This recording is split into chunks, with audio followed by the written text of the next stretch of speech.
Good evening, friends. It is Elizabeth here, and we are in day 3 of reading on Tenterhooks, which is a novella. It's a pretty short read. You can basically get through it in 3 to 4 days. We're on day 3, so if you are just listening for the first time, hey Autumn, you want to go back and listen to the first 2 days. So let's get caught up. Okay, so last we read, Lucy was reading the diary, and she found out that this person, CW, had been abused. Her family was abused by their drunken father. It was just a very dark situation. And what's sad is that back then that happened a lot. I mean, there's still domestic violence today, but back then it was just what happened. And this part of this book is inspired by my grandmother, and when I was talking with her and interviewing her about being alive during this time, she would say, Elizabeth, that's just how it was. You were beaten up by your drunk father. So just sad. Okay, so here we are. We're on chapter 9, and I've got something in my eye. How are you, Autumn? I miss you. Okay, let's have a quick drink, and we'll dive in. Okay, chapter 9. Hey, Mama. I have to say hi to my mom first. 3 hours later, Claire and Eben were back at the salon. As they walked in, Jack looked out of the office and smiled. There's my slugger. What's the other guy look like? Claire gave Jack a disapproving look and told Eben to say hi and get upstairs. The two talked quietly until Claire appeared behind them. I'm going upstairs, Mom. I might lay down for a while. Can I watch a movie? Yes, I'll be up in a minute to get you settled. Claire kissed Eben's curly hair and smacked him on the butt. Claire turned to Jack. He called a kid a douchebag and punched him in the face. Some kid named Will Jacobs? Yeah, I've heard of Will, said Jack, nodding his head. Eben said he's a punk. What? He told you about a bully and not me? Claire was upset. Why won't he tell me about stuff like this? She felt the heat rising up in her chest and throat. Jack sensed her uneasiness and changed the subject. He'll be fine. He's probably a little embarrassed right now and tired. And he has a headache for sure. I've been punched in the head many times, and wow, the headache afterward is brutal. Jack smiled at Claire from his chair. He grabbed her hand to be a little bit more reassuring. He's my baby, Remember when I used to walk around with him in that baby sling cutting hair? God, he was a good baby. Claire sighed, thinking about her now 10-year-old son, small enough to be in her hands. He's still a good baby. He's just not so little anymore. Go check on him, and then when you get back, you can tend to another baby. Claire rolled her eyes and raised an eyebrow. Not me, he said, Lucy. Oh, I completely forgot about her. It was the truth. Walking back to the kitchen of the salon, Claire stared out the window to take a moment to breathe and grab another cup of coffee. These breakups of Lucy's were getting exhausting. Part of her always still acted like a child. Claire knew the adult was in there. She had seen the adult Lucy a few times. 5 years ago, Lucy was working for the Natural History Museum in the library and loved her job. At a young age, she'd been exposed to travel and enjoyed studying about ancient cultures, especially Roman Egypt. The job in the library was isolating, but did allow for some interaction with the museum curators, none of which were attractive or could carry the type of socially flirtatious conversation Lucy was accustomed to. Her career was slowly starting to pick up. She met Claire for dinner one night at Red Pepper, a hole-in-the-wall restaurant in Lincoln Park known for its spicy cuisine. Claire assumed Lucy had gotten the promotion she'd been wanting, but when she arrived at the restaurant, Lucy was at the bar talking to a guy. Claire groaned with annoyance and building anxiety. Only people loved... I mucked that up. Claire groaned with annoyance and a building anxiety only people Claire loved could bring out. As she approached them, Lucy noticed her and quickly said goodbye to the man and stepped off her stool with a full glass of red wine. What was all that about? Claire greeted Lucy with a distinguished... Oh, hold on. I need to take another drink of tea. Take 2. What was all that about? Claire greeted Lucy with a disgusted predictability that her friend had scored a phone number. Do you want to sit down, Lucy said, changing the subject. Yes, I'm starving. Claire knew something was up because Lucy refused to answer her question. The hostess seated the pair next to a window overlooking a beautiful park with trees lit up by Christmas lights. The sun was setting behind the trees. It was a very romantic table, more suitable for a couple. So what's the deal with that guy? Claire asked, ready for some crazy story. Well, said Lucy, pulling out a business card, this guy Stanton is in sales and said his company is hiring an open admin position. What? You really like your job. You've had it for almost a year and a half, which is a long time for you, Claire said, dipping her bread into hummus. And Stanton? Nice name. Claire picked up the wine list and wound her long jet black hair into a loose ponytail, flinging it over her shoulder. There was something about her hair being in her face that annoyed her. Before Lucy could respond, the waiter appeared, ready to take their drink order. We know what we want. Can we just order our entrees? Said Claire, taking charge as usual. The waiter took their orders and hustled back to the kitchen to get their drinks. Lucy had quickly finished off the remaining red wine and ordered another glass in anticipation of the fight she'd be having with Claire soon, who ordered a scotch on the rocks. A tough drink for some women, but Claire found it a great end to a crazy day and avoided getting too drunk by drinking water in between sips. Look, the museum is boring, said Lucy. What? I've never seen you happier in a job. Is it because you haven't met a man there? Pathetic. None of the men are all over you wanting to sleep with you so you're out of there? What about the degree you just got? Your art. This is what happens when you first start out after school. You work your way up. Nothing happens overnight. Lucy sat in silence and gazed out the window, listening to Claire speak to her as a mother would. I'm just restless, Lucy thought. You're being rude, Claire, Lucy said, instead avoiding eye contact with her friend. No, I'm not. I'm the only person in the world who will be honest with you. Can you just do something for yourself for once? Why is everything derailed for a man? You have interests. You're more than just a good lay. Claire was furious with Lucy. She could feel her face getting hot as she spilled a laundry list of reasons why Lucy should not quit her job. Her throat began to close and her breath went shallow. Shit, here comes an anxiety attack, Claire thought.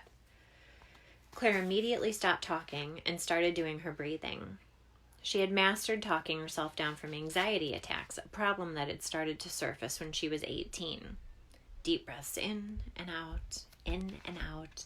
Pressure on her chest meant the attack was taking over, and when an uncomfortable tingling in her arms and feet began, she knew she couldn't stop it. She continued to yell at Lucy in her head as she rooted around in her suitcase-sized purse. This guy said I could quickly advance, and it would be a raise in pay, Lucy said. I'm not considering this to date a guy. She stopped talking and waited for Claire's response.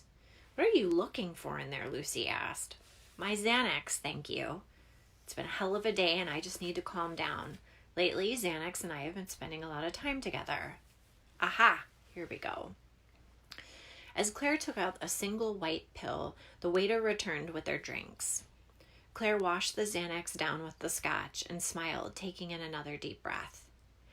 That's probably not a good idea, taking Xanax with scotch. Lucy looked stunned and realized it had been a while since they'd really sat down to talk.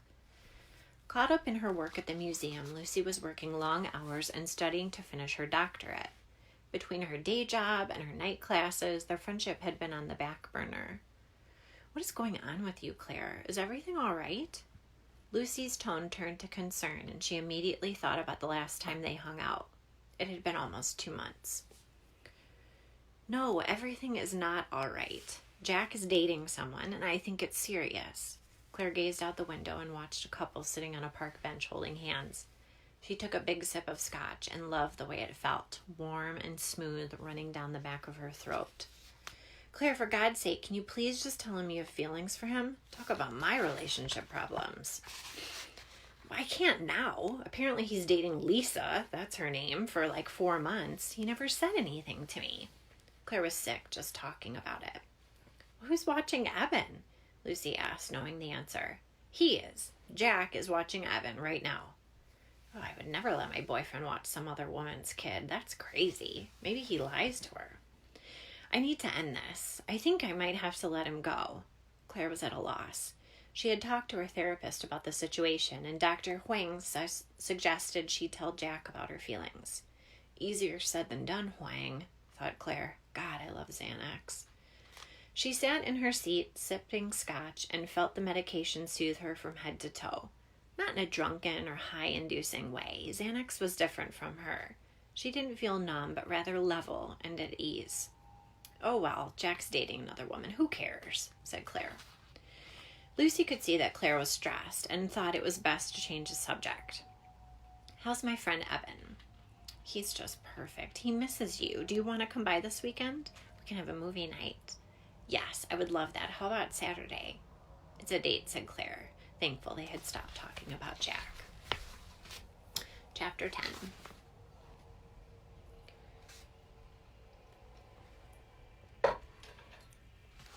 Claire finished daydreaming, gathered some clean laundry for the salon wash stations to fold, and climbed up the back steps to her flat. As she opened the door, Huey, their 75-pound Weimaraner, greeted her, his cropped tail wagging so hard that his butt shook back and forth.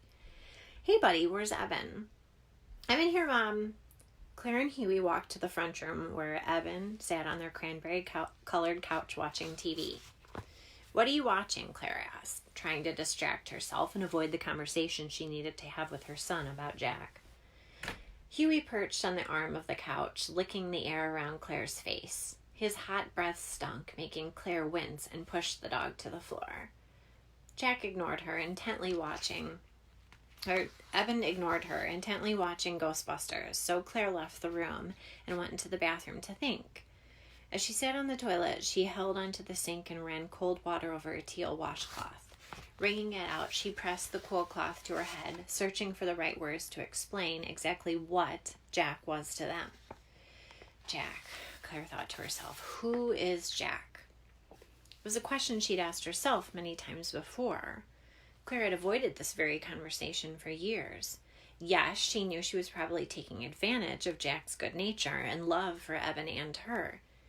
Claire's anxiety had been a good excuse to keep him at a distance for a while, but now she had a sense of calm evenness she'd never had in the past. Cece's salon was doing well financially, and Evan, with the exception of the fight today, at school was getting more and more self-sufficient. He helped her in the house, slept through the night, made his own breakfast. He was a fun and easy kid. He always had been. So what's my excuse? Am I too selfish for a relationship? After all this time, does he even love me anymore, or has he given up? Have I given up on this being more than a friendship? Claire had promised Evan they would talk about Jack, so she decided again to be honest, to speak slowly and be honest. During their hour-long conversation, Claire realized what she had already suspected. Evan felt Jack had been, in his words, my dad for a long time, Mom. Claire stumbled over her words at first and then realized she probably should be defining her feelings for Jack first before she and Evan had this talk. She caught herself apologizing that Evan's father had left them and downplayed her feelings for Jack in order to give herself more time to figure them out. Claire left the conversation feeling nothing had been resolved and vowed to talk to Evan again as soon as she sorted out this crap in her own head. Chapter 11. Hold, please. Okay. Chapter 11. Lucy had Chinese food delivered. Oh my gosh, Chinese food sounds amazing right now. And sat down with a bowl of fried rice and crab ragoon to work on her resume. She had been thinking a lot that day about her parents and wondering what she should do next. It had been a few years since she'd let her guard down. Feeling the awkwardness of mourning, she closed her laptop and decided to have dinner with CW instead. 7 p.m., Wednesday, August 9th, 1930. May convinced me to stay at Peter's apartment while he was at work. Honestly, I do not want to be here, but after I settled down from being furious with Father, I have to admit I'm afraid of him. I'm not, however, accustomed to a quiet home and find myself flinching at the sound of absolutely nothing. I have never been to Peter's apartment before, and while it's small, it is a place I really find I can sit and think. Peter's already made a name for himself in the architectural scene of Chicago, and I know he took pride in working his way from the bottom up. Papers and sketches of buildings are hanging everywhere. His work seems to gloriously consume him. He loved me once a few years ago, but I needed someone who was established, not working their way from nothing. I already came from nothing, and I have no desire to struggle anymore. As I wandered around the apartment, I was surprised to find Peter had his own bathroom. I changed into clothes May had given me. A lounging outfit, she called it. A light pink cotton short-sleeve shirt and a cream-colored flowing knee-length skirt. The detail on the skirt is so beautiful and elegant. It's hard to believe that some girl is stepping into clothes like this while I'm wearing my mother's old bra that size is too big for my chest. May is a brilliant artist, and I long to be able to express myself the way she does with her garment designs. There is a kindness in the air here, and even though I fear for Mother, the calmness I feel in this place could be enough to convince me to never return home. I remember the smell in here, his smell from my month of being close to Peter. It's amazing how memories can be stirred up by smells. Stephen smells a little like perfume all the time, but not Peter. He smells real. But real is bad, real is ugly. Real is Mother being beaten up by Father. Mother sewing at night until her hands bleed so that we can buy bread. Real is having 13 children with a lush. No, I don't want real in my life. I want an illusion. It just seems impossible to get out of reality and into the dream. I can't leave Mother and the children just yet. I found another part of the apartment just before I bathed. The room divided by a wall, but a makeshift... I found another part of the apartment just before I bathed. The room divided by a wall, but a makeshift one with a tarp. It looks like Peter has a front room with a massive windows covering the walls instead of brick. I can see the lights of the city from this place. The room is filled with even more sketchbooks and art supplies. Stacks of rolled paper lean up against drafting tables. Oh, how I wish this was my apartment. I could draw and write and sit in silence all day long. I am alone tonight, just staring at the hardwood floors, high ceilings, and walls covered with windows. I cleared books off a brown chair and sat and watched the pigeons on the roof of the building across the street, chubby, feathered silhouettes in front of the setting sun. Peter promised to see Officer Huntley and check on Mother. She was due to be home today for sure, and I'm so worried that Father will kill her when he sees her. I poked around in Peter's closet, snooping a little at his clothes and wondering what he did with his leisure time. While he dressed this morning, I caught a glimpse of his body through the cracked door, and I have to admit I felt a little flustered at the sight of his bare skin. I know he is mad at me for associating with Stephen, but it's none of his business who I spend time with. I realize now that years of flirting with this man has made more than a temporary mark. I can tell that he's jealous, and the way he looks at me sometimes makes me nervous. He once told me, "I don't want to take you away from your life. I want to show you that there's another life out there where real love exists. I don't have much now, but I'm working hard to make something of myself." We sat under a big maple tree that day and kissed. A lot. Peter has been gone for 2 hours looking for Officer Huntley, and my skin is beginning to crawl with worry. I realize that Bill Huntley loves my mother. When I found her on the porch and the other day, they had known each other since they were kids, and in fact, Bill knows Father quite well too. Complete opposites, those two, Father and Bill Huntley.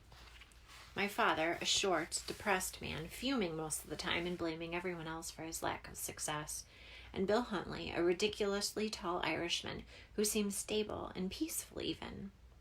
They all went to school together, so why would my mother choose someone like Father rather than Bill Huntley? God, please let Peter find him. The last thing I want is Father threatening the kids, and if anyone could scare him, it was Bill Huntley. I can't stay here too long. I've already missed meeting Teddy at home so we can make lunch for the little kids while Mother works. Everyone's home by now. I'm sure to be fired from the bottle factory because I didn't go to work last night. Father will certainly kill me for that too, since he takes all of my pay to buy booze at the tavern. I can't say I'm heartbroken that Stephen and I won't be together anymore. Rather that I won't be enjoying the perks of being wealthy anytime in the near future. It's almost like a dream world when I'm with Stephen. The parties and the fur coats and the jewelry, intoxicating in the moment, but when I get back home, that kind of excess sickens me as I watch my family try to survive in absolute poverty. As far as men are concerned, I have not had many suitors in my short life, although the summer of 25 was pretty exciting. It was brutally hot that year, and I always wore my hair braided and wrapped into 2 buns on the back of my head, a bright orange and yellow pansy babushka covering my mound of hair. Mother gave me an old bra since my breasts had come in, and because we had no money, I had to stuff 3 old rags into the sides of the cup to give the impression that the bra was not a hand-me-down from my large-chested mother. The bra was a pitiful sight, with mismatched stitching from years of repairs. I vowed that no man would ever see it. I decided I would purchase new ones before I was married for my wedding night, but first I would have to find a man. There had been a couple of boys that summer, but none who wanted to know me. All they were interested in was sex and had no shame in trying to get it. One was a school friend and the other was a neighbor boy. I refused them both. The school friend's breath was full of garlic and cigarettes. He always spoke like he was whispering, which made his breath even worse. As he tried to brush my hands away from my chest, his whispering words stung my face, and I tried to hold my breath. I pushed him back and noticed a damp stain on my good shirt. The boy had pressed his body so close to me that his sweat had soaked through the shirt and stained mine. I could never get the smell of him out of that shirt and eventually had to throw it away. I was punished for losing the shirt in the wash and never did tell Mother the truth. The other boy, the neighborhood kid, was pleasant enough at first. His strategy was to listen and seem interested in my thoughts and dreams. I showed him my sketches, all of which he seemed very interested in. This short-lived courtship came to an end the night he asked to take me on a walk through the neighborhood. Our neighborhood had a centrally located park in which it was not unusual for kids and adults to congregate at night. Giant oak trees towered overhead, blocking the view of the sky. Light burned in the street lamps as the neighbor boy and I strolled through. The sun set through the buildings in the distance, and while streetcars rustled, leaving a cloud of dust, the skirt of my white and blue dress ballooned as the breeze came off the lake. The boy spoke of his father's pastry shop and how he was excited to start working for him in the fall. He bragged about how much he would be paid. The boy smelled different from the cigarette and garlic boy. He smelled of soap and lavender. We paused at a large tree, and I leaned against the trunk, closed my eyes, and inhaled his sweet smell. Tearing at the top of my dress, he pulled at my undershirt until he opened it, exposing my hand-me-down bra. His finger caught on one of the rags, exposing my small breasts. I grabbed at the rag and called him a slob. I don't know why I called him a slob, other than I'd heard a woman call a man at the grocer's that once, and it must have stuck with me. This particular boy was in no way a slob and quickly pushed me to the ground. Of course, the first thing I could think about was my dress. My only dress was now dirty. And then I heard the familiar voice of my brother, Teddy. He's 11 months younger, but we might as well be twins. He had a cigarette coming out of his mouth, and from behind the bushes, his 4 friends gathered beside him. Teddy had been following us through the park because that's just how Teddy is, protective. As I shook the dirt off my skirt, the boy turned and ran, my brothers taking off after him, my brother's friends taking off after him. Teddy gently grabbed hold of my arm and turned back to lead us home. From behind us in the darkness, I could hear the sounds of knuckles pounding into the lavender boy's face. Signed, C.W. Chapter 12. Hey, Michelle.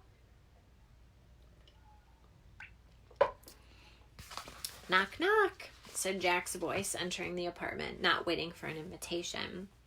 Jack often thought about how much they could have saved in rent if they just stayed in this flat together, but he always felt the need to give Claire her space.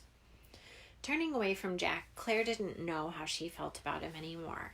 They acted like a married couple and business partners and friends. They just didn't have sex. Was that marriage? I feel like I'm taking advantage of you, and I'm sorry. Claire could feel her throat closing up, confused by her own outbursts of honesty. What? Jack asked. Then he noticed Claire's face turning pale. Are you okay? Claire could feel the conversation she wanted to have for years bubbling up inside of her and about to explode. Eben thinks you're his father, she blurted out. Jack looked at Claire and plainly said, Is that so bad? I have told you that I love you and Eben, expecting that my actions and the way I've taken care of you guys would have... Claire cut him off. Wait, just a minute. Whoever asked you to take care of us? I take care of us. We don't need you. Jack looked at Claire and knew there was still no getting through to her pride. They were both stubborn, and it always seemed like it was never the right time to be together. There was love there, sure, but the timing was always off. And Jack could not play house like this anymore. Look, I can't dick around with you any longer. You want to be together, but not committed together. That boy treats me like I am his father. Do you realize that? I love him. But Claire, you want life to happen on your terms. You're a control freak, and you always need to call the shots. And up until this moment, I've been okay with that.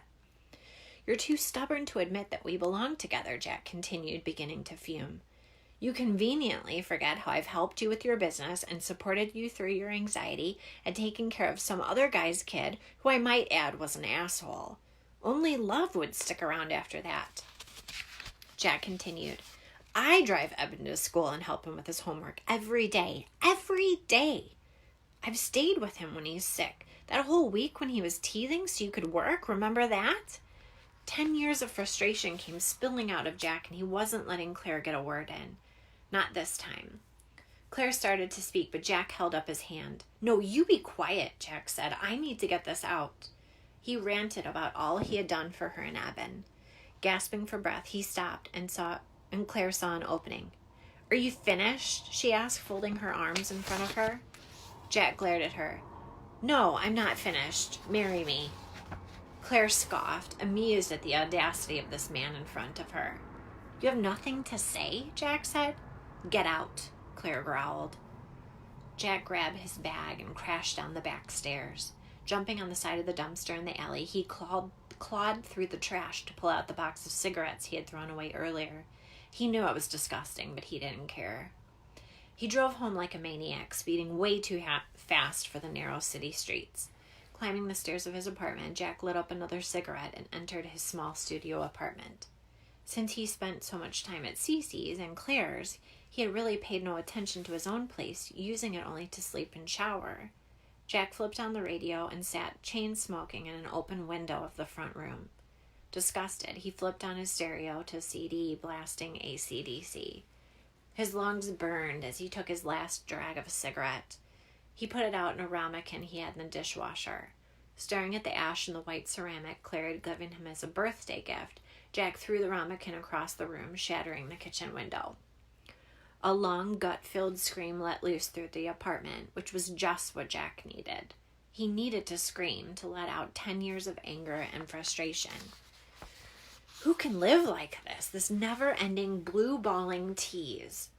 Jack went into his bathroom and tried to brush the cigarette taste from his mouth. It would be there all day now, as would the sick taste in his lungs. I need a walk, and one day, just one day to get it together. Jack put on his sneakers and headed out the door in an attempt to forget about the last few hours. Okay, we're going to read one more chapter. Chapter 13. Hold on one second. I have to adjust.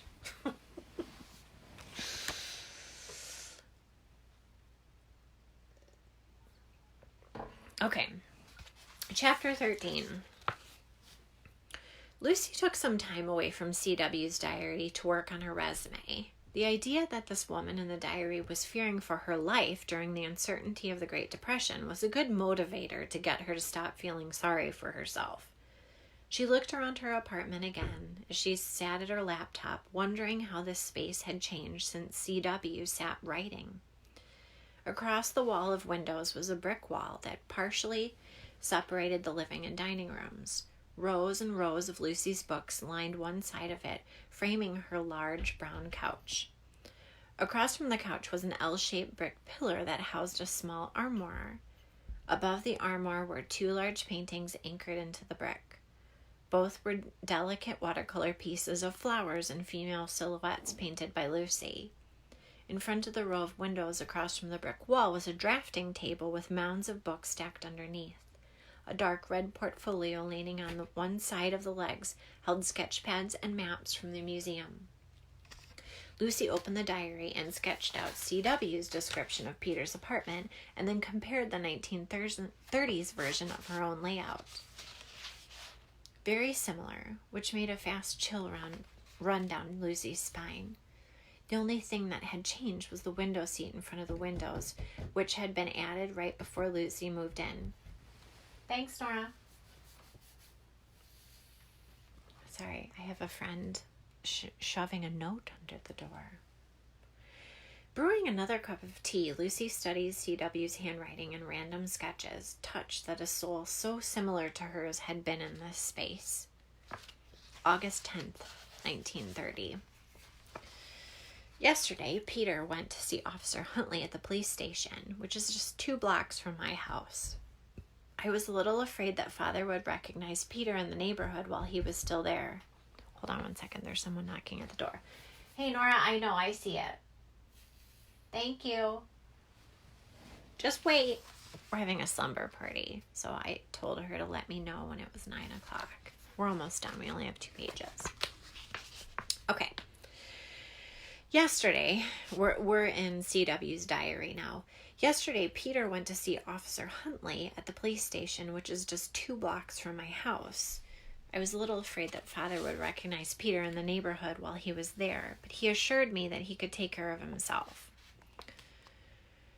He met Father once and got a great first impression, too, as he asked Peter, "What do you want with this tramp?"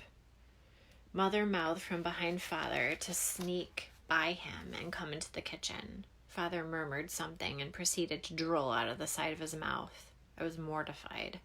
Looking back at that moment now, I think that was one of the reasons why I stopped seeing Peter. Sheer embarrassment of where and what I come from. He had seen too much of my real world, and I felt exposed. Peter mentioned there was a lot of riffraff at the station, but he didn't see Father there. He had found Bill Huntley and told me after seeing him physically why he wanted me to talk to him. The reassurance that nobody would interfere with this man based on the sheer size of him had always made me a bit safer when he was around. The man is almost a giant, and he has a solid build. Intimidating doesn't even begin to describe Bill Huntley, he said. Bill said he would take care of it, and that was that, although I find it hard to believe that that's all they said to each other. I felt a little at ease knowing Bill knew I was scared to come home. He would tell Mother I was safe. But what about Father? What would Bill say to him? I know I cannot stay away from home forever, and I wouldn't dream of leaving the other children to fend for themselves. Peter had to go back to work and offered to pick me up more clothes from May's. You see, this is what frightens me. Kindness. I've not seen this type of honest affection from a man, and I assume it's a trick to get me to lower my guard. What I really want is someone who would just let me be myself. I want to travel and write and not have children. I agreed to spend the night again. He wants to rescue me, you see, and I won't let him, but I will stay here another night. He grabbed my hands then and sat me on the couch and told me he would take care of me. Furious, I told him I didn't need any man to take care of me, that I had seen how a man takes care of a woman, and I would rather not get married and be taken care of in that way. Bruises and cuts and ugliness and dead babies, that's marriage. That is love. Real life is horrid. I'm too smart to settle for a man who will just screw me and beat me. I'm scared. Scared of ending up like my mother, but almost more scared of being happy with someone like Peter. What could it be like to be loved, to be not afraid, to open your eyes and actually be happy? Peter was persistent, I'll give him that. You'll change your mind, he said softly, and left the apartment. I wanted to thank him then for his gentleness and the fact that he took me in and for speaking to Officer Huntley. I whispered thank you, even though no one heard. I'm in the bath now again, reasoning it will distract me from my anxiousness, and the handwriting ended, and then it began again. It sounds like someone's in here. Lucy looked around the apartment, shocked after she read the last line. She frantically flipped the page and found nothing. No more entries, no explanation, nothing. Walking back to the bathroom closet, Lucy tore the linens and shampoo, sheets, and pillowcases off the shelf, desperate to find something, some clue as to what had happened to C.W. She dug with her nails into the brick opening where she had found the diary and cut her hand, forcing her to stop. What happened? Did her father find her? Did Peter come back? Lucy wondered as she pressed a washcloth to her bleeding hand. Her mind ran back and forth at the possibilities, and she decided to text Claire. You there? I have to talk to you. Claire replied. I'm busy. Can I call you later? Lucy. No, this is super important. I'm coming over. Claire. Please not tonight. Please come over tomorrow morning. And that's where we're ending for tonight. I thought I could finish up, but I need one more night. So what is going to happen? It sounds like somebody's in that apartment, and we're going to find out tomorrow. Okay, so literally we just have the same amount tomorrow. So I thought I could do it in 3 days, but we're just going to have to do one more day. So I thank you so much for listening, for being with me. Autumn, my mama, Michelle, thank you so much for staying with me tonight, and we will finish up tomorrow. The end is tomorrow. So have a good night, and I will see you girls tomorrow. Bye.